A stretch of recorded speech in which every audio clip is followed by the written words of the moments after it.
Khairul hadi hadi Muhammadin sallallahu alaihi wasallam. Syarrul umuri muhdatsatuha wa kullu muhdatsatin bid'ah. Allahumma 'allimna ma jahilna, ya Allah ya Tuhan kami, ajarkan kepada kami apa yang kami jahil. Wa dzakirna ma nasina, ingatkan balik kepada kami apa yang telah kami lupa. Allahumma faqihna fid din, ya Allah ya Tuhan kami, fahamkan kami agama. Wa 'allimna ta'wil, ajarkan kepada kami Al-Quran. Allahumma rzuqna 'ilman nafi'a.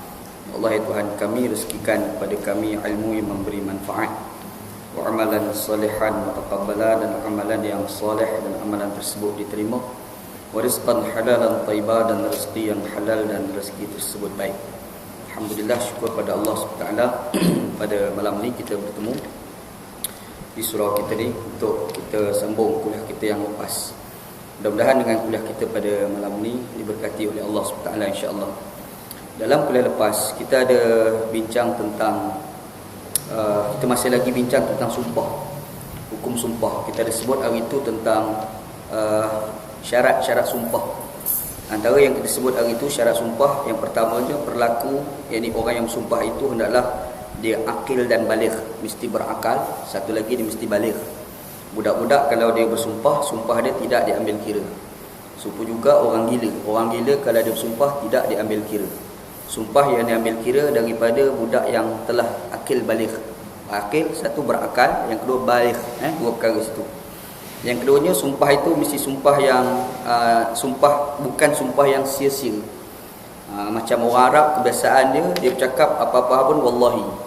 Nak pergi kedai pun wallahi, nak pergi masjid pun wallahi, balik masjid pun wallahi, nak masuk jamban pun wallahi, semuanya wallahi. Itu wallahi dia tu bukan wallahi untuk yang kita masuk dalam perbincangan kita. Yang kita katakan sumpah wallahi ni adalah sumpah yang kebiasaan lidah dia orang ungkap. Yang ni sumpah yang tidak diambil kira. Yang seterusnya kita ada sebut tentang sumpah, lafaz-lafaz sumpah. Lafaz-lafaz sumpah yang kita sebut hari itu, yang pertama dia menggunakan zat Allah SWT. Contoh dia bersumpah, aku bersumpah dengan zat Allah Ta'ala.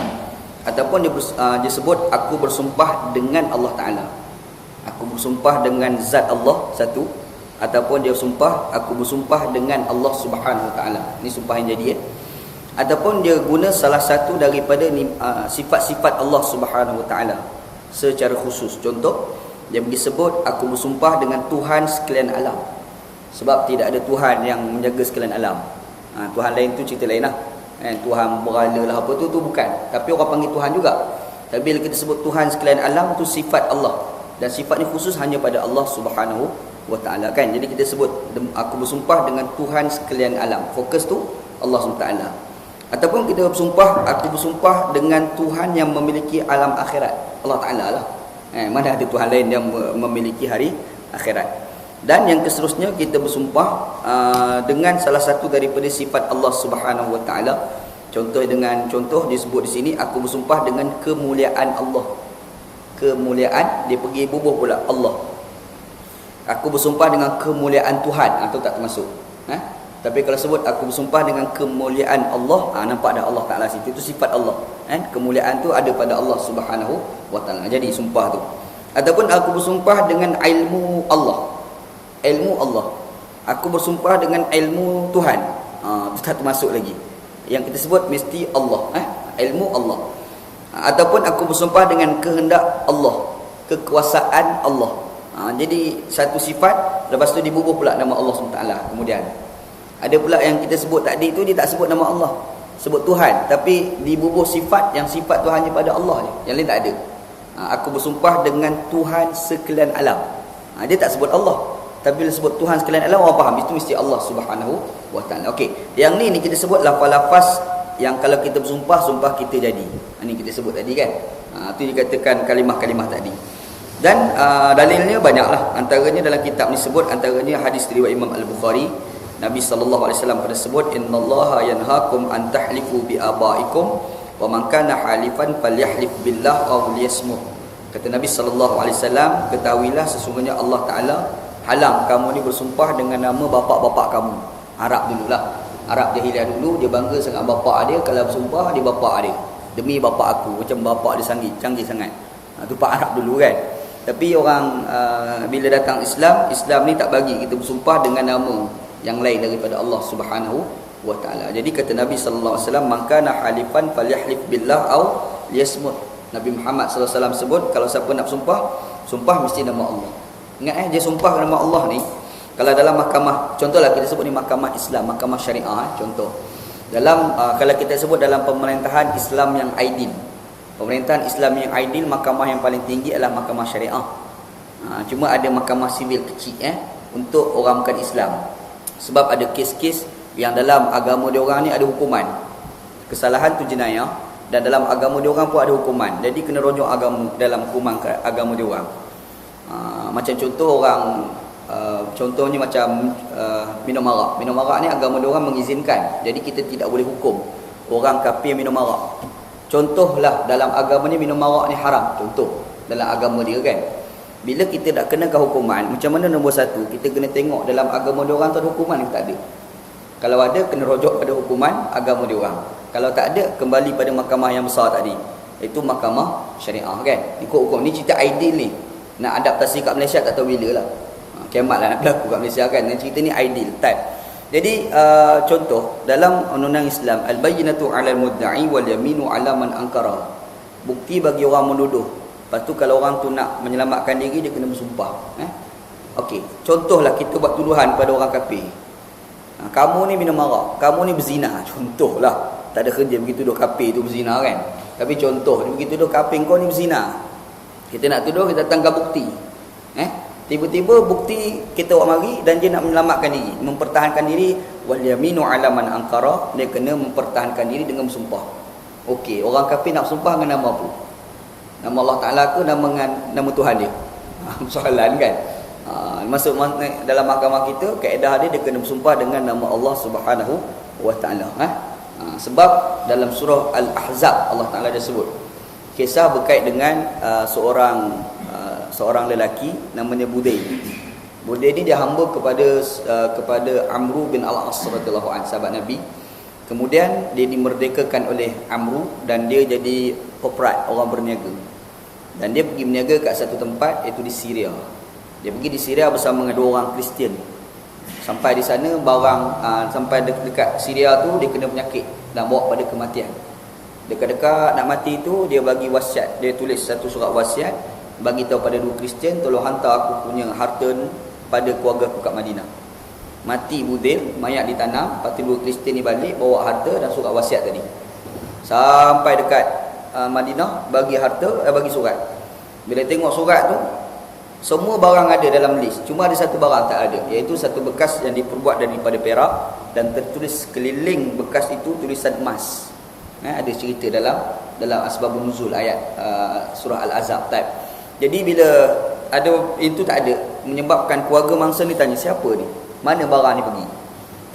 Tanya pada Kristian tu. Last sekali sampai tuduh-menuduh, kamu curi ke kan. Dan jadi Kristian tu kata tak, dia tak curi. Sampailah berita ni kepada Nabi sallallahu alaihi wasallam. Nabi sallallahu alaihi wasallam pun datang, Nabi Muhammad tanya, dia orang tak mengaku. Duk diam tu, Allah Taala pun turun Al-Quran. Ayat tu berbunyi, fayuqsimani billah, kedua-dua Kristian itu hendaklah bersumpah dengan nama Allah. Ayat Quran jadi kalau orang kafir nak guna kalimah Allah tak ada masalah sebenarnya. Masalah kita tak bagi tu masalah kita bukan masalah Quran.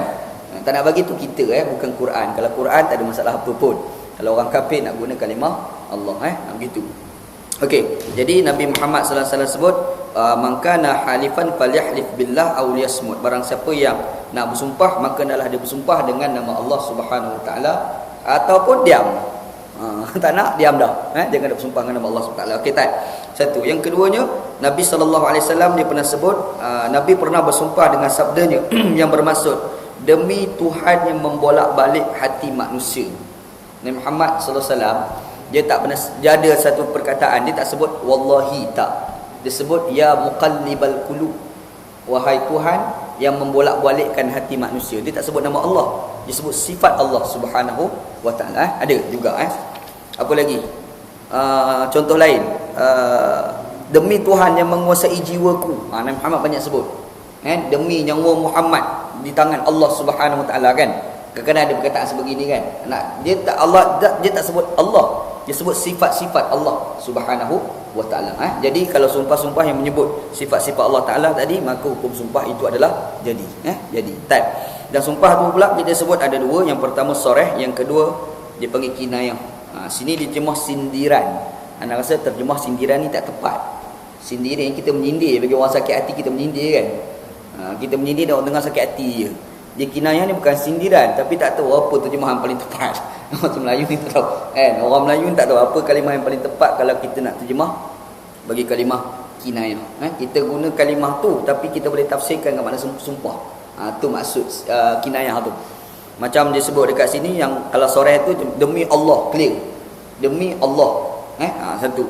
Kalau yang jenis berbentuk kinayah ni, aku bersumpah dengan yang memberi rezeki. Tu kinayah tu. Sebab memberi rezeki ni, satu mungkin kita tafsirkan Allah. Dan kadang-kadang kita tafsirkan bos kita yang bagi gaji kan. Dia tafsiran, 2-3 tafsiran. Yang tu dia bagi kinayah. Tapi dalam kitab ni, dia terjemah dengan sindiran. Kalau Anan tak setujulah terjemah sindiran ni. Tak tahu lah apa kalimah paling tepat lah. Allahu'alam lah. Kita rembat lah sebab kitab sebut macam ni kan. Hukum. Jadi kita ada sebut dua gitu. Satu soreh, yang kedua kinayah, sindiran tadi. Kita tengok hukum lah. Ini yang kita nak masuk tajuk kita hari ni, insyaAllah. Kata dia, hukum kedua jenis sumpah ini. Yang pertama, hukum sumpah secara jelas. Hukum sumpah soreh, clear. Sumpah secara jelas akan diambil kira secara automatik apabila ia dilafazkan dan tidak diterima kata-kata dalih pelakunya. Contoh, saya tidak bermaksud dengan pelakunya. Seperti contoh, pelaku itu bercakap, bagi tahu, saya tidak bermaksud untuk bersumpah kerana lafaz-lafaz ini tidak digunakan kecuali hanya untuk sumpah sahaja. Jadi sumpah wallahi, contohlah, clear, demi Allah. Kita kata, kamu bersumpah, tak, saya tidak bermaksud sumpah. Bapak kamu, sumpah dah tu. Mengapa lagi kan? Itu sumpah lah, macam kita sepak orang. Faham? Kenapa kau sepak aku? Tak, saya tidak berniat untuk menyepak. Lah aku dah sakit, kau kata tak niat sepak lagi kan? Yang ni kau dalih macam mana pun, dalih itu tidak diambil kira. Sebab lafaz itu adalah lafaz yang jelas. Lafaz tu clear. Lafaz tu dia panggil lafaz yang soreh. Hukum dia. Kalau dia menyatakan, saya bermaksud lafaz Allah di sini adalah bukannya zat Allah, dalih ini tidak boleh diterima kerana kehendak supaya sumpah tersebut ambil kira pasti wujud. Dia sebut dah demi Allah, sebut nama Allah. Lepas itu dia tanya, kau bersumpah? Tak, Allah yang saya sebut tu, saya tidak bermaksud zat Allah tu. Tentu Allah mana ni? Adalah, adalah tak boleh. Kau mana pun, kalau kau dah sebut demi Allah, sumpah itu tetap diambil kira. Sebab lepas tu klik. Dalih apa macam mana pun kena buang dia punya dalih. Dalih tidak ambil kira. Alah macam kita sebut itulah talak. Balik rumah dia saya talak awak, contoh kan, cakap ke bini dia. Lepas tu kita tanya, tak, saya tidak berniat talak walaupun saya sebut talak. Oh, tak boleh tu. Talak tetap jatuh walaupun kau kata saya tidak berniat talak sekalipun. Kalau kinayah tu cerita lain. Tu tertakluk kepada niat. Kalau dia berdalih tu boleh diambil kira. Tu kalau lafaz yang kinayah ataupun sini sebut sindiran tadi. Kalau lafaz ini terlepas daripada lidahnya tanpa berniat untuk bersumpah, maka ia dianggap lara, sia-sia, iaitu tidak diperkirakan sebagaimana telah dijelaskan sebelum ni. Ada pula satu lagi sumpah yang kita sebut sumpah lara. Cakap wallahi sa'azhabu ila dukan, wallahi sa'azhabu ila masajid. Tak ada kerja Pak Arab kan. Contoh, yang ni sumpah-sumpah yang tidak diambil kira walaupun dia guna kalimah Allah secara clear sekalipun. Ingat yang kita sebut ni serius, dalam perbincangan yang serius, dalam mahkamah ke sebagai contoh kan.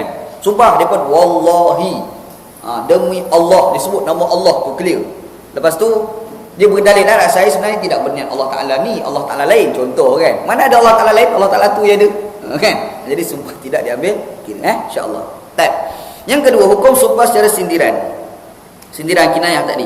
Hukum sumpah secara sindiran pula tidak diambil kira, melainkan kiranya wujud niat dan kehendak untuk menjadikannya sebagai sumpah. Saya bersumpah dengan Tuhan yang memberi rezeki. Saya bersumpah dengan yang memberi rezeki. Dia bersumpah macam tu kan. Sumpah dia jadi ke tidak? Tanya dia, kamu ni masuk memberi rezeki ni Allah Ta'ala ke siapa? Dia kata saya niatkan Allah Ta'ala, jadi sumpah. Saya tidak niatkan Allah Ta'ala, saya masukkan bos saya, sebab bos saya bagi gaji setiap bulan. Contoh, sumpah tidak diambil kira. Hukum dia. Oleh itu diterima dakwaan orang yang mengucapkan saya tidak bermaksud untuk bersumpah. Dia berdalih dari saya tidak berniat bersumpah, bukan macam itu maksud saya, contoh dia kan. Jadi dia berdalih tu diambil kira, dia ambil dalih dia. Yang tadi dalih tidak diambil kira, yang soreh tadi. Yang sebut yang apa sindiran ni, dia ambil kira, dia punya dalil. Kalau dia berkata aku bersumpah dengan nama yang mencipta ataupun yang memberi rezeki ataupun yang menjaga, yakni Tuhan, maka dia ambil kira sumpahnya kecuali jika dia bermaksud dengan lafaz-lafaz ini zat selain dari Allah Subhanahu wa taala. Aku bersumpah dengan yang memberi rezeki. Contoh. Lepas tu kita tanya dia, kau niat sumpah ke tidak? Tidak berniat sumpah, tak jadi sumpah. Kan? Sebab sumpah yang sah mesti nama Allah. Mesti Allah. Bila kau sebut rezeki, mesti kau niatkan Allah. Kalau kau niat yang rezeki itu bos kamu, maka sumpah kamu tertolak. Hukum dia. Senang asal insya-Allah. Maka ia hendaklah dirujukkan kepada makna yang dimaksudkan olehnya. Jadi kena tengok pada niat tadi. Dan tu kau masuk siapa dengan merezeki tu? Bos aku. Dah saya masalah. Sumpah tak jadi. Hukum dia. Dan kata-katanya waktu itu tidak dianggap sebagai sumpah kerana kadang-kadang kata-kata sebegini digunakan untuk selain Allah secara muqayyad. Bila disebut memberi rezeki, mungkin Allah, mungkin orang daripada Allah Subhanahu wa taala. Jadi ketika itu sumpah dia tak jadi. Begitu. Tengok niat, kalau niat sumpah baru jadi sumpah. Benda ni berlakulah zaman jahiliah. Antaranya Allah Taala sebut Quran, firman Allah Subhanahu wa taala, wa takhluquna ifkan, dan kamu hanya mengadakan penyembahan yang dusta. Al-Lata wal-Uzza. Al-Lata, Al-Uzza, nama patung berhala kan. Al-Lata tu sebenarnya orang jahiliah dulu dia edit daripada nama Allah. Allah tu dia edit. Jadilah Al-Lata. Al-Uzza tu dia edit daripada kalimah Al-Aziz. Itu nama Allah kan. Jadi dia edit Al-Uzza. Nak buat Al-Aziz, nampak Allah Ta'ala sangat. Tukarlah Al-Uzza. Nampak? Boleh kepak Arab. Padahal dia mencipta tu, ciptaan itu adalah dusta. Itu Allah Ta'ala sebut di dalam Al-Quran kan. Gitu.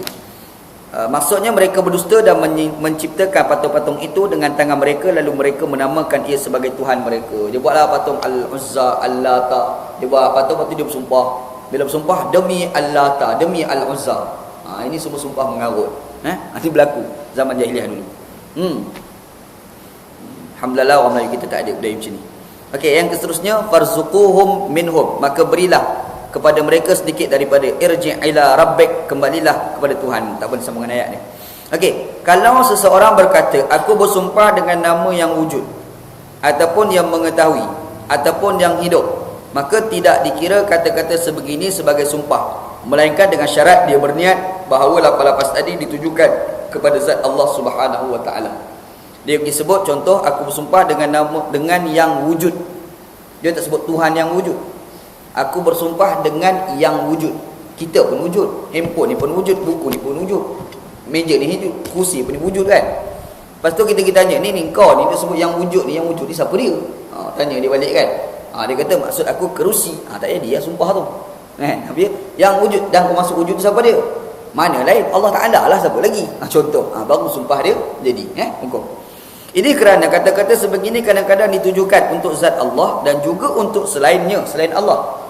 Tidak dianggap sumpah kecuali dengan niat. Kalau niat sumpah, baru sumpah dia jadi. Kalau tidak niat sumpah, maka sumpah. Kalau tidak niat Allah, maka tidak jadi sumpah. Hukum. Kalau dia berkata, aku bersumpah dengan kekuasaan Allah, ataupun ilmunya, ilmu Allah, ataupun kalamnya, kalam Allah, maka sumpahnya diambil kira dengan syarat dia tidak bermaksudkan ilmu itu sebagai sesuatu yang diketahui, ataupun bermaksudkan kuasa itu sebagai sesuatu yang dikuasai, dan tidak bermaksudkan kalam itu sebagai huruf dan suara. Di sisi Allah Ta'ala tu adalah kalam Allah tu kan. Kalam Allah di sisi Allah Ta'ala, biar cara Allah. Kita tak nak faham lah macam mana kalam Allah. Kau fikir kau takkan faham je lah. Jadi adalah cara Allah Subhanahu wa Ta'ala. Tiba-tiba dia kata, aku bersumpah dengan kalam Allah. Disebut bersumpah kalam Allah. Apa maksud kamu? Ni Quran ni yang nampak huruf. Yang tu sumpah tak jadi. Sebab kalam Allah ni tidak bersuara dan tidak berhuruf. Adapun yang kita baca ni itu tafsiran daripada kalam Allah. Kalam Allah Allah Taala tu wallahu a'lam. Kita tahu biarlah cara Allah Subhanahu wa taala. Kalau kita fikir-fikir nanti tak faham lah, jadi gila tak tahu. Ada fikir juga kan. Al-ajzu 'anil idraki idrakun. Kalau orang belajar ilmu akidah, jadi satu kaedah disebut al-ajzu 'anil idraki idrakun. Lemah daripada faham, itulah faham. Lemah daripada faham, kita tak boleh faham, fahamlah tu. Allah Ta'ala tahu apa? Allah Ta'ala dia boleh cerita bentuk macam ni.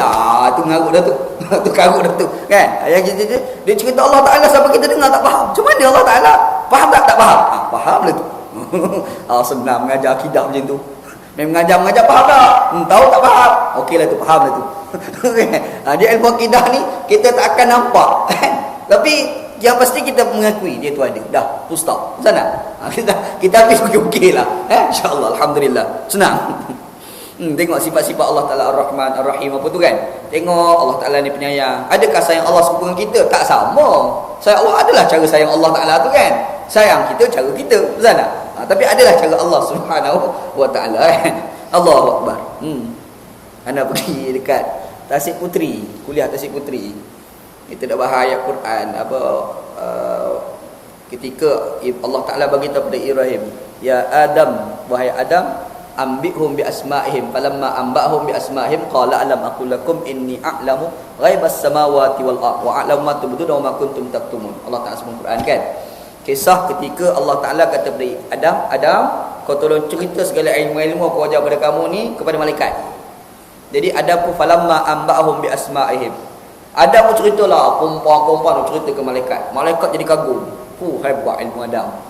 Allah Ta'ala berkata, sambungan ayat, Allah Ta'ala kata, bukankah aku telah nyatakan bahawasanya aku ni mengetahui benda gaib di langit dan di bumi, dan aku tahu benda yang tersembunyi, benda yang nyata. Anda pergi sebut Tuhan ni takut-takut, bimbang Tuhan ni takut-takut Adam malaikat ni untuk fokus pada lupa ke Allah Ta'ala. Orang tanya, Allah Ta'ala ni bimbang ke? Sudah aku. Dia pergi tanya soalan. Anda kata Allah Ta'ala ni sayang tak? Sayang. Lepas tu, sayang Allah Ta'ala serupa ke sayang kita? Tak. Ada tu. Sayang-sayang lah. Adalah cara Allah, adalah cara kita kan. Sayang kita, sesama kita sudah tak sama. Ini kan sayang kita dengan Tuhan. Betul tak? Yang pasti sayang-sayang lah. Cara dia, cara kita, cara kita. Faham? Jangan dia kata sama-sama jadi benda lain pula. Kalau sama, tidak Tuhan lah, benda lain dah. Betul tak? Dia faham tak? Kadang pening orang nak bergaduh macam ni. Ada. Dia pening, aduh, kita nak faham pun tak reti kadang-kadang. Ada. Dia nak mengaji apa? Dia mengaji apa? Sifat 20.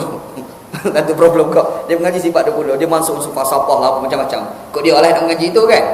Dan tu problem dia. Dia duk bahas apa kita pening.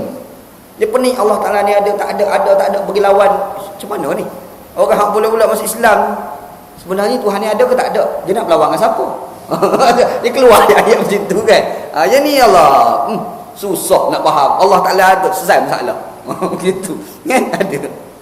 Ada seorang ustaz duduk kat Kelantan. Duk gaduh-gaduh dekat dalam internet. Dalam tu lah YouTube. Duk ceramah. Ni Aziz ni. Sedap dia kata ketua ni Aziz. Sebab ni Aziz ni mujassimah. Mujassimah ni dia kata Tuhan ni berbentuk. Sedap lah dia tuduh kawan ni. Jadi macam-macam lah waktu Tuhan pada Tuan Aziz. Anak ni tak tahu, kita tak minat nak bincang macam ni. Rasa buat pening lah bergaduh benda macam ni kan. Malah nak bergaduh pasal rakyat tak boleh makan tu sedap juga. Bergaduh kan, fikir. Tapi duk bergaduh lah sekali. Ada orang pergi kat inbox Facebook, dia cerita, Ustaz, ni ada seorang ustaz ni kena fikir ni. Aku juga kena fikir. Kan? Tapi tak apalah. Anda cubalah cari orang tu, jumpalah budak tu. Sembang dia duduk, sembang. Dan dia kata, tak boleh Ustaz, tak boleh. Tuhan bukan macam kita. Memanglah nak kata kalau serupa dengan kita dah tu. Nak kata, kalau sama kita dah tu. Tuhan ni ada cara dia. Tak boleh ni, Tuhan duduk atas harah lah apalah. Allah nak kata, Tuhan ni, dia bijak jauh pada kita, tahu tak? Cara dia bercakap tu kita faham. Macam dia kata, orang Kelantan kalau bercakap, makin menyepak. Makan penyepak. Tu ayat kita bercakap, orang Kelantan. Bu nak makan penyepak. Anda tanya, penyepak ni orang makan tak kagak? Anda tanya. Makan burger ada, makan nasi ada, makan apa? Makan mi goreng ada, makan roti canai ada. Makan penyepak tak ada. Tapi inilah sastra bercakap. Ini sastra. Kita jumpa orang bercakap dengan sastra, kita kata orang ni bijak. Kita jumpa dengan Pak Sama Said kan, dia bercakap dengan sastra, kita dengar, meleleh-helih dengar. Cara dia bercakap dengan sastra dia tu kan. Betul. Pak Sama Said ni ceramah dekat Ulu Selangor. Anda pergi sekali, pergi dengar. Dia ceramah tu macam bersajak dah. Dia berceramah tu macam bersajak. Habis ceramah dia kata, okey, sebelum saya nak tutup, saya nak baca satu sajak. Lah, tak baca sajak lagi. Kita dengar tu macam sajak dah. Itu Pak Sama Said. Kita dengar dia cakap tu sedap tau. Bahasa orang sastra kan. Orang sastra bercakap ni dia sedap. Kita dah ambil sajak, kita ambil pantun, kan sedap dengar tu. Anda baca satu pantun orang-orang Batak. Kapak bukan sebarang kapak. Kapak diguna untuk membelah kayu. Batak bukan sebarang Batak. Batak masuk Melayu. Kita dengar power ayat ni kan. Cara dia cakap tu sedap kan. Macam kita tengok cerita Nordin Ahmad, hang tua hang jebak-jebak derhaka kan. Dok pompam cakap tu tengah bersilat tu, dia baca pantun. Hebat. Kan? Kita dengar orang cakap dengan sajak ni, kita boleh gambar orang tu bijak setara mana. Sebab kita bercakap tak ada sastra. Sebab kalau nak tulis, kalau nak cakap kena tulis dulu. Kena rangka dulu baru boleh. Tak, memang tak keluar kan. Kalau kita jumpa orang yang cakap sastra apa, kita gambarkan orang tu bijak. Allah Ta'ala lebih bijak pada kita. Jadi kalam Allah ni cukup sastra. Antara sastra dia Ar-Rahman ma'ala arsyistawa. Adalah cara dia lah. Kita fikirlah. Macam kita. Tak. Kalau kita tanya tu pengaziz pun kata tak sama Adalah cara Allah. Faham tak? Tapi orang boleh gong-gong ni dok gaduh macam ni. Sakit jiwa kita.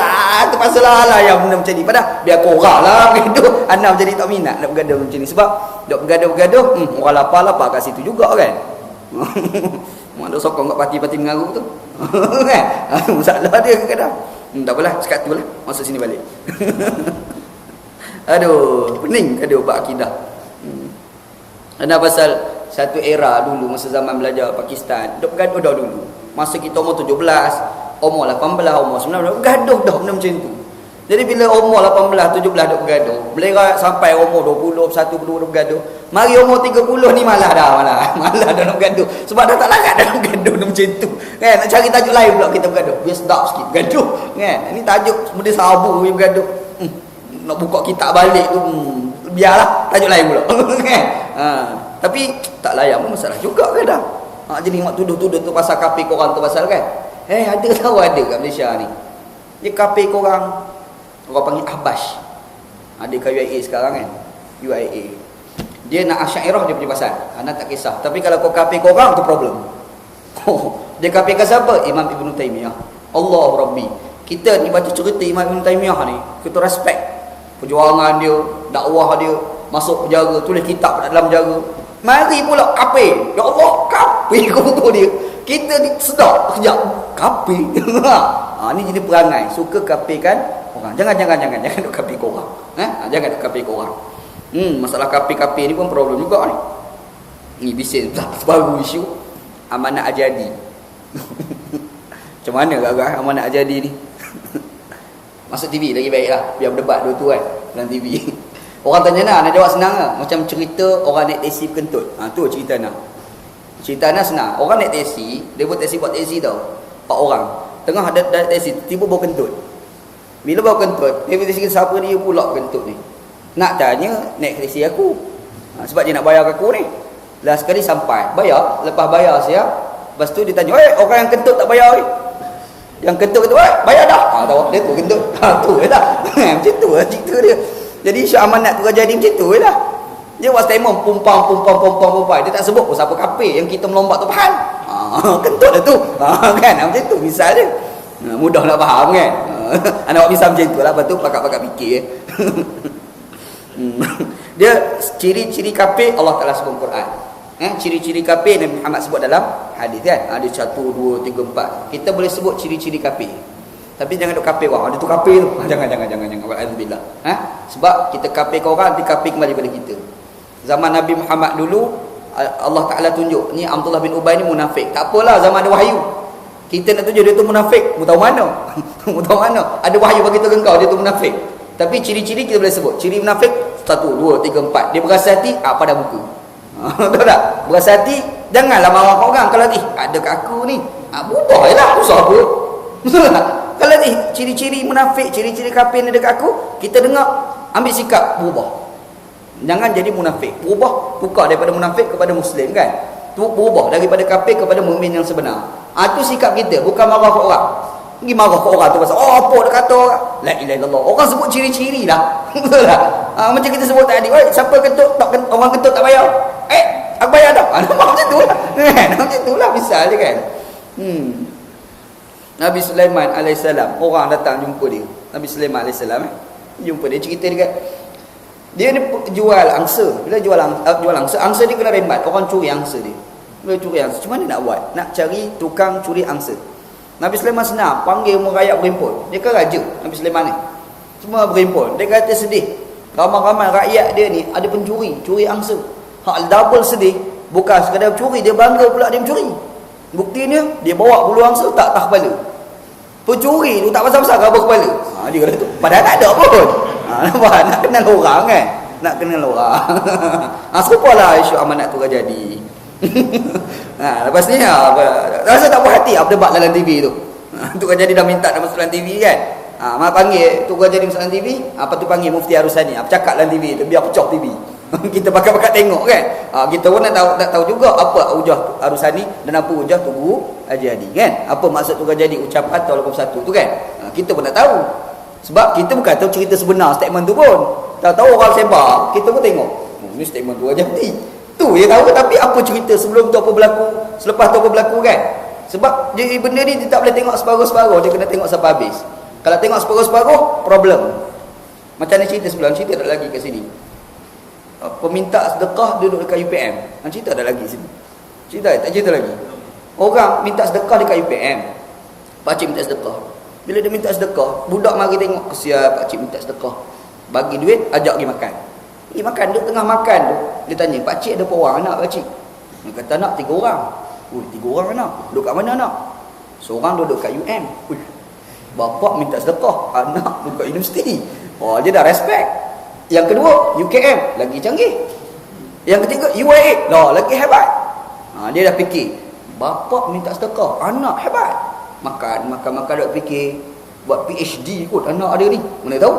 Tanya, anak belajar apa dekat UM, UIA, UKM ni? Minta sedekah macam pakcik juga. Orang minta sedekah ya. Tapi bunyi UM tu, kan? Jadi dengar cerita pun tak boleh separuh-separuh. Nak cerita tak boleh separuh-separuh. Jadi cerita sambungan dia kan. Jadi serupa kat amanat tu jadi tu. Dia bukan cerita amanat, mungkin ada cerita sebelum tu, mungkin ada selepas tu kan.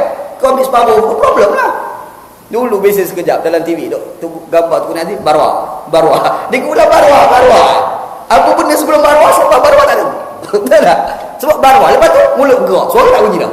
Nampak? Ini kita tak cerita sebenar. Jadi bila timbul isu tu jadi ni, nak cakap dalam TV, bagus. Kita pun nak tahu. Sebenarnya Tok Guru cakap tu apa cerita sebenar? Apa sebelum tu, apa selepas tu kan? Kita dengar baru kita tahu, cerita dia begini, baru tahu. Nak macam tu kan? Macam tu. Allah Rabbi. Sudah cerita politik dah ni. Okey, dah cerita politik. Masuk cerita kita ni. Cerita politik, cerita kat luar. Ni Rahman pun ada ni. Rahman. Okey, tengok sini balik. Allah Rabbi. Melaksana dan melanggar sumpah, makna dan hukumnya. Okey. Jadi bila kita bersumpah, kita kena tunaikan kita punya sumpah. Okey, cuma timbul masalah yang pertama melaksanakan sumpah, yang keduanya kalau kita melanggar sumpah. Apa cerita dia pula?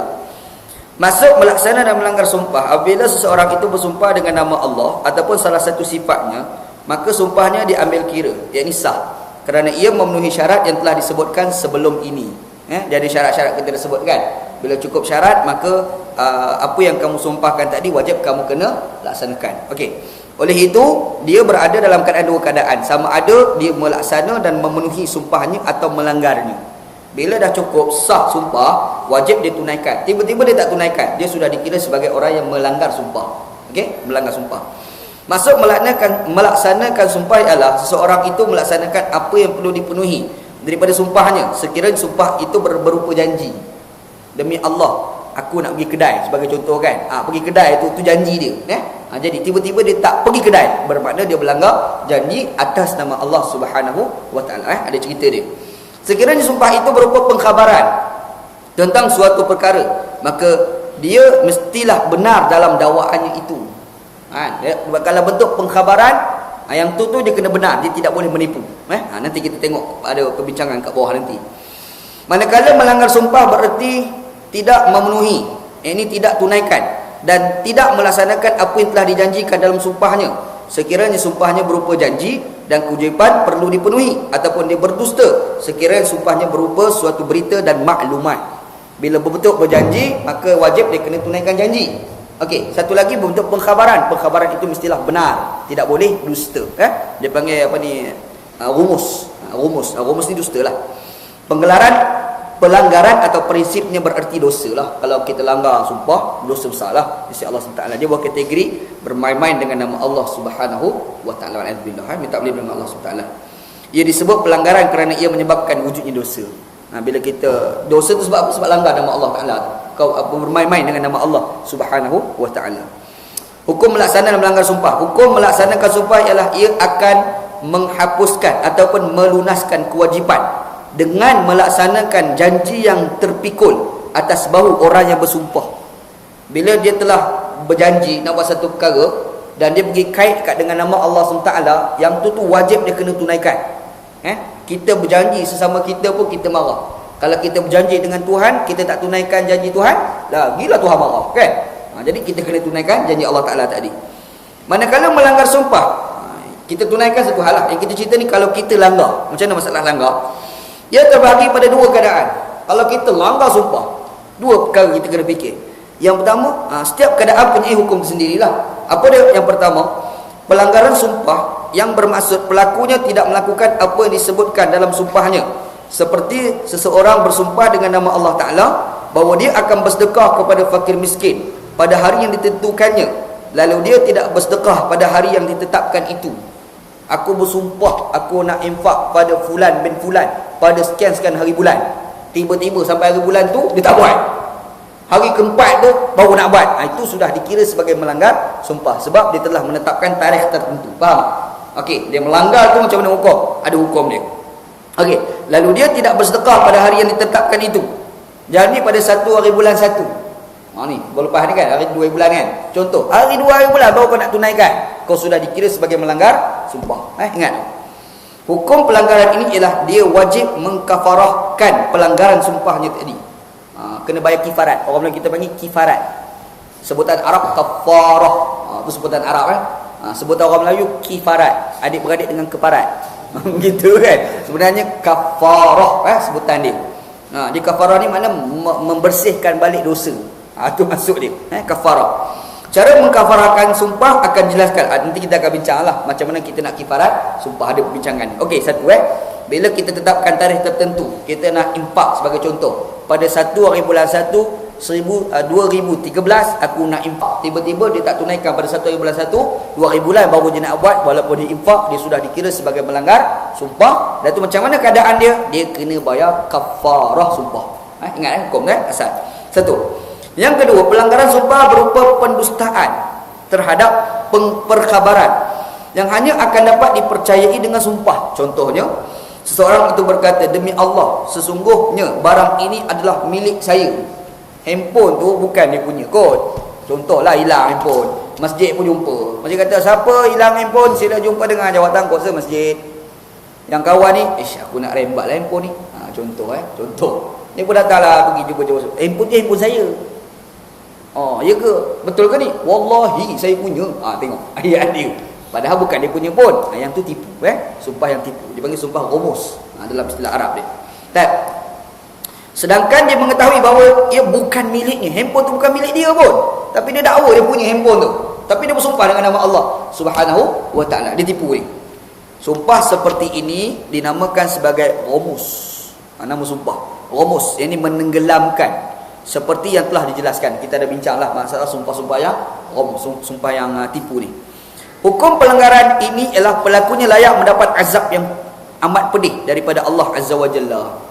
Kalau bersumpah, azab besar si Allah Ta'ala. Sebab kau tipu atas nama Allah Subhanahu wa Ta'ala. Satu. Dan dia wajib mengkafarahkan sumpahnya kerana sumpah dia sudah sah. Jadi cukup syarat-syaratnya. Dia dah tipu, dia berdosa dah satu. Yang kedua, dia kena bayar kifarat pula. Kifarat sumpah. Nanti kita akan bincang. Akan datang insya-Allah. Okey. Beza dekat mana? Dia kata beza dua keadaan ini ialah pelaku keadaan kedua adalah lebih memperlekehkan nama Allah Azza wa Jalla kerana dia bersumpah dengan nama Allah, sedangkan pada waktu yang sama dia mengetahui bahawa dia bersumpah dengan nama Allah secara dusta. Kenapa dikira sebagai dosa besar? Kerana mempermain-mainkan nama Allah Subhanahu wa Ta'ala. Di samping yang keduanya, dia menipu. Menipu tu dosa dah. Menipu tu dosa dah. Dosa besar dah menipu tu kan. Yang kedua kau tabel pula satu lagi, guna nama Allah, lagi dosa. Nampak? Disebabkan itu dia kena, satu dia berdosa, yang kedua dia kena bayar kifarat situ. Manakala berlaku keadaan yang pertama, Kemungkinan sewaktu melafazkan sumpahnya, dia berazam untuk memenuhi kewajipan dan melaksanakan kandungan sumpahnya, tetapi wujud halangan yang menghalang dia memenuhi sumpahnya. Saya bersumpah nak berpuasa pada 1 hari bulan 1 2013. Nak jadi cerita pada 1 hari bulan 1 tu demam, tak pasal-pasal. Nak jadi cerita hari tu boleh demam, tak boleh nak puasa, contoh kan. Bermakna dia berazam tu nak buat yang baik, tapi tak boleh buat kerana ada faktor halangan. Jadi dia punya dosa taklah, dia tak berdosa lah. Sebab macam mana tu kelemahan diri dia. Begitu insya-Allah. Tapi kok mana pun dia kena bayar kifarat sumpah. Kifarat sumpah tetap kena bayar. Ada kawan seorang ni, dia bercinta dengan seorang perempuan. Cinta, tiba-tiba bapak dengan mak pada perempuan tu tak kenal ke balak lelaki ni. Macam mana nak buat? Dia pun mulalah bersumpah gila-gila. Aku bersumpah ustaz, gitu kan. Aku bersumpah dengan nama Allah SWT. Kalau aku kahwin lepas akad nikah tu, terus aku sujud sebanyak 2000 kali sujud. Kau punya sujud ada dengar, Masya Allah, canggih ni kau punya sumpah. Tiba-tiba dapat kahwin sungguh. Itu yang problem tu. Sebab dia kata sejurus akad nikah, maknanya sak-sak berat sujud. Tak, akad nikah pam tu ada ustaz semua ada nak bersalam dulu, lalas sekali esok baru nak sujud. Macam mana sumpah dalam langgar ni? Bayar kifarat sumpah padan muka. Apa sumpah pelik-pelik sangat kan? Tu anda selalu pesan-pesan lah, nak bersumpah tetapi janganlah bersumpah kita benda yang kita tak boleh nak buat. Beringat selalu insya-Allah. Nak bersumpah tapi biar benda kita boleh buat lah. Aku bersumpah nak makan nasi, kan sedap bunyi dia. Makan kambing ke ada kat jual kedai Arab pun kan. Ini bersumpah tak apa-apa kan, sampai susah nak buat jangan. Bersumpah tu biar munasabah sikit insya-Allah. Allahu Rabbi, macam-macam mesti. Ataupun dia mendapati selepas itu wujudnya sesuatu yang lebih baik daripada dia memenuhi kehendak sumpahnya, lalu dia beramal dengan wasiat Nabi sallallahu alaihi wasallam bersabda, man halafa ala yaminin fara'a ghairaha khairan minha falyatil ladhi huwa khairun wal yukaffir an yaminihi. Maksudnya barang siapa yang bersumpah lalu dia mendapati sesuatu yang lebih baik, yang lain lebih baik daripadanya, maka hendaklah dia melakukan yang lebih baik dan hendaklah dia mengkafarahkan sumpahnya. Dia kalau tak boleh buat satu benda yang dia janji, dia sumpah tadi tu, maka ketika itu dia kena bayar kifarat sumpah, walaupun ada satu benda yang lagi baik daripada itu. Tapi disebabkan dia tak buat apa yang dia janji, dia tetap dikenakan hukuman bayar kifarat sumpah. Gitu hukum dia. Tak apalah kifarat sumpah tu apa dia? Apa dia kifarat sumpah tu kan? Kifarat sumpah kat sini sebut ada 3 perkara. Apa kita baca ni, habis ni cukup. InsyaAllah kita berhabis kifarat sumpah ni. Sesiapa yang melanggari sumpah atau ghamus dusta ataupun bukan ghamus, maka dia wajib mengkifaratkan sumpah dia. Bila dia dah langgar sumpah, wajib bayar kifarat. Dia boleh memilih salah satu daripada 3 perkara. 3 perkara, salah satu daripada 3 perkara. Apa dia kena buat? Yang pertama, membebaskan seorang hamba yang beriman, lelaki atau perempuan. Hal ini dilakukan jika ada hamba. Zaman dulu ada hamba tau. Nak tahu hamba tak hamba, kita tengok cerita Piramli, Alibaba Bujalapu. Dia ada satu karakter namanya Marjina, Salimah lah, siapa lagi kan? Salimah tu kan. Yang tu hamba. Last sekali tu Alibaba, dia merdekakan kawan tu kan. Merdekakan kamu seperti mana dikehendaki oleh manusia-manusia lain. Betul, benda tu memang berlaku pada zaman dulu tau. Zaman sekarang je dah tak ada kan. Tapi Alhamdulillah, inilah bagus di Islam. Islam ni punya baik, dia berjaya menghapuskan sistem perhambaan sikit demi sikit. Faham? Ini kelebihan Islam lah. Tak apalah. Jadi kita cerita ni kalau ada hamba dan kita ni pula dah bersumpah dan terlanggar sumpah, macam mana nak buat? Kita pergi cari hamba, kita merdekakan hamba. Ini salah satu cara untuk nak bayar kifarat sumpah. Kena pergilah dekat pasar Baghdad dekat cerita Piramli tu. Lelong tu kan. Pergi tengok hamba ni beli berapa? 1000 dirham. 1000 satu malam kata dia kan. Tengok cerita Piramli tu kan, contoh. Kita pun beli tu, okey aku merdekakan kau. Nampak? Itu salah satu cara untuk bayar kifarat sumpah. Bunyi pun mahal dah. Kan, nak beli hamba. Satu. Ada pilihan yang kedua. Pilihan yang kedua, memberi makan 10 orang fakir miskin. Setiap orang miskin diberikan secupak makanan asasi yang menjadi kebiasaan negeri tersebut. Beras lah. Kita bagi satu cupak beras kepada 10 orang miskin. Cari 10 orang miskin, bagi makan, ambil makan. Gitu cara dia. Secupak ialah kadar yang diketahui umum, yang lebih kurang seberat 600 gram. Lebih kurang itulah. Okey. Setiap orang miskin itu wajib diberikan hak milik terhadap apa yang telah disebutkan dan tidak memadai dengan menjemput mereka datang makan tengah hari ataupun makan malam ataupun seumpama. Tak boleh, tak boleh, tak boleh. Yang kita cerita ni dapat beras, ambil beras. Ini pasal. Ni kau lah nak buat apa? Nak nasi goreng ke? Nak buat nasi Arab ke? Nak buat nasi Pakistan, Bangla ke? Tembak je lah. Kau pasal kan? Bukan kita buat kenduri panggil, main makan. Tu tak boleh. Dia kena bagi hak milik terus. Tu cara dia, hukum dia. Okey, kalau tak nak buat, ada pula yang ketiga. Ada yang ketiga pula. Memberi kiswah pakaian. Kiswah, bukan kiswah Kaabah tu. Kaabah tu kan tak ada hebat. Oh, berat lah. Jam lah Arab Saudi tu kan. Yang kita kiswah ni bahasa Arab, mana Melayu pakaian lah. Pakaian panggil kiswah. Baik. Memberi pakaian untuk 10 orang fakir miskin dengan pakaian yang biasanya dipakai. Secara kebiasaannya kiswah terdiri pada baju, seluar, stokin dan penutup kepala dalam apa bentuk sekalipun. Semuanya ini dinamakan sebagai kiswah. Kiswah ni pakaian komplit untuk seorang. Komplit. Kalau kebiasaan orang Arab, kepiah, serban, jubah, kain, dia pakai kain, pakai seluar kan. Stokin. Ni pakaian komplit. Kalau Malaysia jimat sikit lah. Malaysia jimat. Kepiah pun tak ada. Orang Malaysia tak pakai kepiah. Tapi pakai songkok pula. Pakai songkok. Apa ni komplit seorang. Kita bagi kepada 10 orang miskin. Cari 10 orang miskin bagi dia. Cara dia insya-Allah. Senang punya Islam ni. Sekiranya dia tidak mampu untuk memenuhi mana-mana satu daripada 3 perkara ini, disebabkan dia seorang yang susah, maka dia wajib berpuasa 3 hari. Teruk sangat mamat ni. Duit memang tak ada. Duit tak ada, Syekh. Duit tak ada poket. Kalau apa poket, Allah Rasul je tinggal.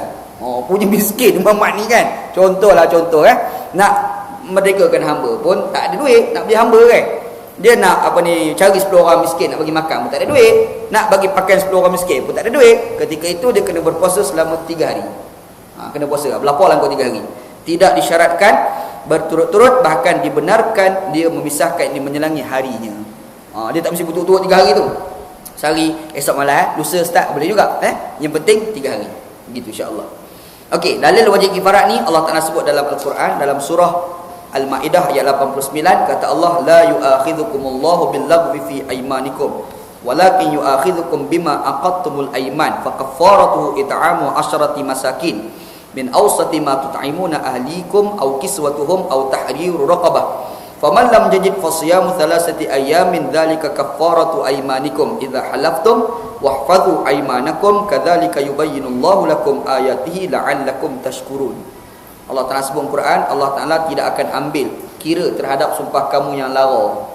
Sumpah lara Tuhan tak ambil kira, tetapi Tuhan ambil kira yu'akhidhukum bima aqadtumul ayman, sumpah yang serius yang itu diambil kira oleh Allah SWT. Jadi bila kamu dah langgar sumpah, fakaffaratuhu, kifarat dia kata Allah, it'amu 'asharati masakin, kena bagi makan 10 orang miskin, kata Allah. 10 orang miskin min awsati ma tut'imuna ahlikum, makanan pertengahan yang kamu bagi kepada keluarga kamu. Kita ni bagi keluarga kita makan ni macam-macam, nasi, kadang-kadang chicken chop. Canggih sikit kan. Nasi Arab. Jadi kita nak bagi makan 10 orang miskin, adakah mesti nasi Arab? Tak, bukan bagi makanan pertengahan dalam keluarga kita. Nasi lah hari-hari kita rembat. Nasi tu kan, bagi makanan tu yang kadar kebiasaan tadi, gitu. Au kiswatuhum, ataupun bagi pakaian kepada 10 orang miskin, orang yang memerlukan pakaian tadi. Au tahriru raqabah, ataupun merdekakan hamba. Cari hamba, merdekakan hamba tadi. Faman lam yajid, kalau dia tak dapat tiga-tiga, hamba pun tak ada, nak bagi miskin pun tak ada, nak bagi pakaian pada orang miskin pun tak ada, contoh tak ada tiga-tiga, kata Allah fasiyamu thalathati ayamin, dia kena berpuasa selama 3 hari, kata Allah Taala. Dzalika kaffaratu aymanikum idza halaftum, itulah kifarat sumpah kamu apabila kamu telah bersumpah. Dalam sumpah ni cara bayar kifarat, kata Allah Taala. Wahfadhu aymanakum, beringat masa bersumpah. Sumpah ni wahfadhu, beringat, berhati-hati, jaga sumpah tu. Kita jangan ada sumpah tu pasal dia hukum asal bersumpah adalah makruh. Hukum asal sumpah adalah makruh. Cuma daripada makruh tu dia boleh tukar sama ada kepada haram. Macam mana? Sumpah tipu tadi kan. Dia boleh tukar kepada harus, macam sumpah biasa bercakap tu kan. Dia boleh tukar kepada apa lagi, kepada wajib. Kalau sekiranya kita tak bersumpah, boleh mendatangkan kerosakan. Jadi kena bersumpah kan. Jadi bersumpah tu jadi wajib. Maknanya hukum boleh tukar pada sumpah itu sendiri. Jadi walau bagaimanapun beringat dalam bersumpah. Sebab Allah Taala kata wahfadhu aymanakum. Kadzalika yubayyinullahu lakum ayatihi la'allakum tashkurun. Begitulah Allah Taala nyatakan bagi kamu tanda-tanda kekuasaan Allah SWT, mudah-mudahan kamu bersyukur dengan Allah Subhanahu wa taala. Pesanan Allah SWT begitu. Habis, akan datang insya-Allah kita masuk perbincangan beberapa hukum sumpah. Wallahu a'lam. Okey, wallahu a'lam. Soalan tak?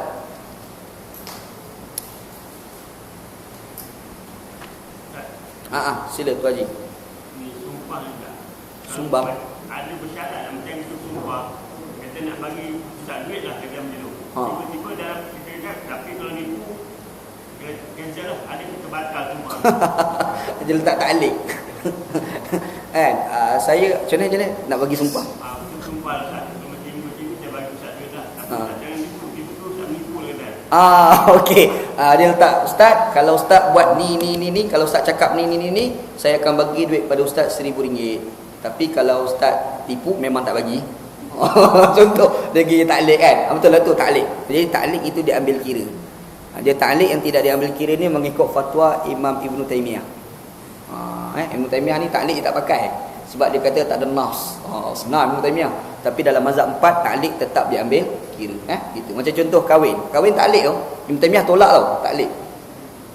Mazhab 4 diterima lah. Macam kita kan, kita menikah. Lepas akad nikah, bom-bom nikah, lepas tu juru nikah tu bolos keping kertas. Apa dia ni?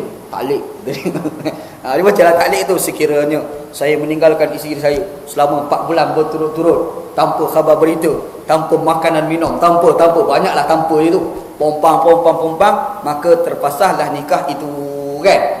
Dalam mazhab 4 jadi Ibn Taymiyah kata tak jadi. Ibn Taymiyah agak best sikit lah.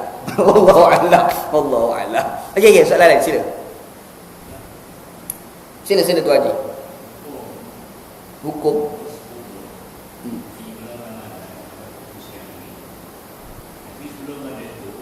sebelum dia bersetubuh.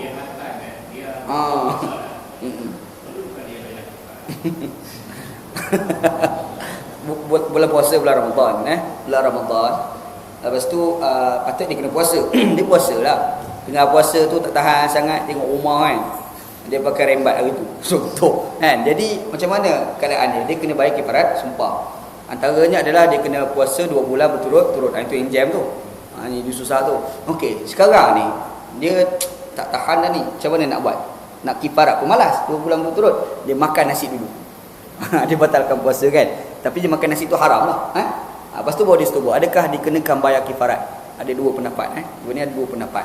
Ada kata dia dikira seperti orang yang tidak berpuasa, yang dia masa tak puasa tu dia bersetubuh dengan isteri dia. Dan dia daripada awal tak puasa. Contohlah orang tu memang tak puasa. Orang tu memang tak berpuasa. Bila dia memang tak berpuasa, dia bersetubuh dengan isteri dia. Adakah dia kena bagi kifarat? Tak. Sebab dia dah memang tak berpuasa. Nampak? Tapi ada satu pendapat kata dia tetap dikenakan kifarat. Di bawah dikategorikan berhelah yang haram. Dia nak berhelah Macam contoh orang nak bayar zakat. Dia ada haul, dia ada nisab. Haul ni pusingan tahun. Dan dia ada nisab bilang. Contohlah kita letak nisab dia 10,000 contoh. Bila 10,000 tidak digunakan cukup tahun, ketika itu dia kena bayar zakat 2,500 contohlah. Contoh, tak 100,000 2,500 kan? Tak 100,000 lah. Jadi 100,000 tu pusingan tahun. Dia punya nisab contohlah 100,000. Dekat-dekat dengan haul tu, dia pergi ambil sikit duit dia, dia bagi pada bini dia. Supaya kurang nisab. Pandai pula mengelak. Contoh kan? Apa tindakan dia itu, hukum dia adalah haram, berdosa, dan dia tetap juga dikenakan hukum bayar zakat. Nampak? Dia panggil helah. Helah yang haram. Helah ni ada haram, ada yang dibenarkan, ada helah yang dibenarkan. Tapi kita cerita bentuk tadi ni adalah helah yang diharamkan. Jadi serupalah cerita pagi tadi. Jadi macam mana jangan buatlah, itu yang paling penting. Itu yang paling penting. Wallahu a'lam. Sabar sikit, sabar. Okey, wallahu a'lam. Wallahu a'lam. Soalan lain sila. Ni sini soalan tapi bukan soalan sini ni sini. Soalan ni pelik sangat Anda sebut bukan orang sini, tempat lain SMS. Okey, soalan ni. Tak ada. Okey, alhamdulillah. Sila.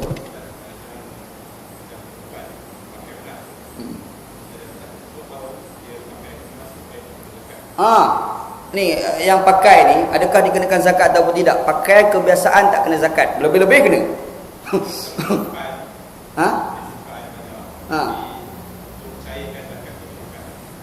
Itu helah. Helah tu helah yang haram tadi lah. Okey, anak cerita kadang-kadang ada orang ni pakai gelamas. Dia pakai yang dikatakan kena zakat ni berlebih-lebihan. Kalau adalah kadar dia pakai sikit, itu memang tidak kenakan zakat lah.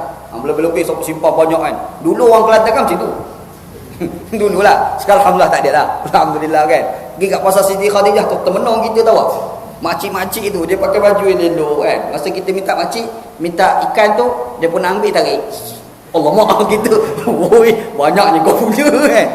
Dia ada dululah. Sekarang alhamdulillah tak ada lah, pandai dah kan. Reti dah sikit insya-Allah kan. Jadi kalau berelah macam tu terharam sebab mengelak diri daripada kewajipan tadi gitu. Allah Allah.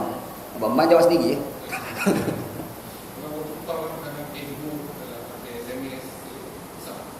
Sumpah sah.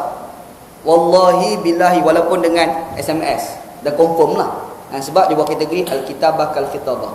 Jadi satu kaedah al-kitabah kal-khitabah. Tulisan itu seperti mana bercakap. Jadi satu kaedah. Macam contoh akad asalnya bi'atu wa ishtaraitu. Aku jual aku beli kan. Dia kena berlapas. Kita beli barang mahal, barang murah tak payah. Beli RM10 ataupun beli coklat 10 sen. Saya beli, saya jual. Baik ni Mamat ni. Contoh kan. Contoh cerita ni mahal sangat. Jadi kaedah dulu dia kena bi'atu wa ishtaraitu berlapas. Kita berakad kena berlapas. Tiba-tiba zaman sekarang dia tak berlapas. Pergi dekat shopping komplek tu, dia bukan berlapas tapi dia bagi resit. Jadi satu kaedah fiqh dia panggil al-kitabah kal-khitabah. Ungkapan tu bercakap itu seperti mana cakap. Tak apalah dah tulisan. Sekarang ni SMS type. Dalam kaedah tak ada pun sebut type. Berat lah. Dia type tu kiaskan kepada itulah. Kiaskan kepada tulis tadi. Gitu. Wallahu a'lam.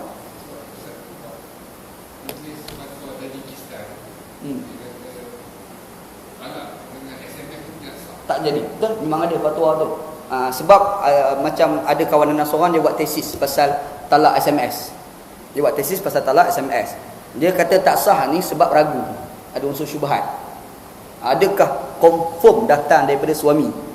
Kadang-kadang mungkin kawan nak khianat. Kan? Ustaz tu dia kontroversi. Orang banyak tak puas hati dengan dia. Satu hari duk lepak minum teh, orang tu datang lepak dia ambil SMS. Aku talak you. Prap ke bini ustaz tu.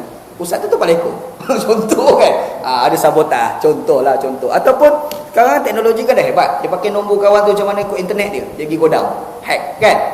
Jadi sebabkan itu ada kata tak sah. Jadi kalau ada orang talak, dia tak di bawah kategori lafaz yang soreh. Walaupun disebut talak, dia bawah kategori lafaz yang kinayah. Tertakluk kena panggil suami, betul ke cakap. Nampak? Confirm tu kan. Gitu. Wallahu a'lam. Okey, soalan lain. Kawan Ana ada buat tesis pasal talak SMS. Tapi dia buat kat Indonesia. Okey, wallahu a'lam. Dah cukuplah, ana ada mesyuarat pula.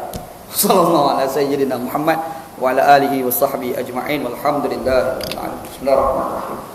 Alhamdulillahirabbil alamin wassalatu wassalamu ala asyrafil mursalin wa ala alihi wa sahbihi ajma'in.